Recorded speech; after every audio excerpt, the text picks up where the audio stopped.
ngay déglu rek concentré moom gis-gisam la moom moo ko ndax fekkee ne yàlla dafa dogal ngay yar ci jàngal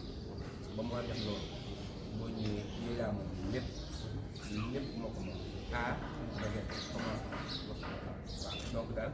comme ni ñu ko waxee rek yàlla ci yàlla ba tax dafa fekkee ak taal ci barke Seydina Muhammad sallallahu alayhi wa sallam yàlla ko dëgëral bàyyi ko fi nag loolu mu yàgg fi loolu sax nag ci ci barke Seydina Muhammad waaw. sa doom Waly yaa ngi koy invité ci bés bi aussi. ñëpp incha allah rabbi am kenn ñëpp la invité bu soobee yàlla incha allah. merci beaucoup. ci sant yàlla rek xam ne moom li mu wax dëgg la wax dëgg yàlla maa ko yar maa ko jàngal déglu naa ko fu nekk dëgg la rek bu demee ba jamono di dox te lii yëpp xew ñu dem ba suñu borom def lu dëngoon mu jubbanti ko ba lii mën a am tey dañ ci bokk sant yàlla ak bés bi nag yàlla na yàlla dëgg dafa jàpp mu am tàmbalee bismillahi rahmaani rahim jeex ci alhamdulillahi rabbil alamin te moo nekk xéewal donc rafet nañu geste bi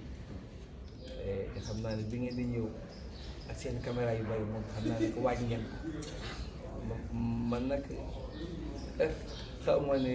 yegg na ci empreinte bi mais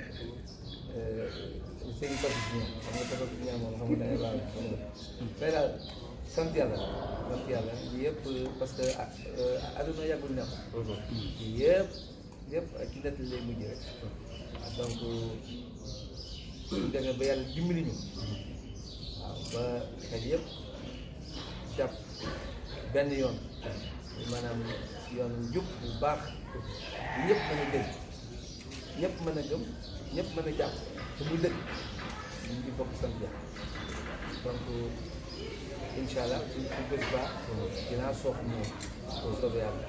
nan nga nar a ñëwee ci bés ba. waaw su ma ñëwee rek dinaa déglu rek boo xam ne ni ki maanaam jekk naa ko. te mu yëg rek nga yëg. incha allah. alors mu ngoog kàddu Papa Thione yaa ngi.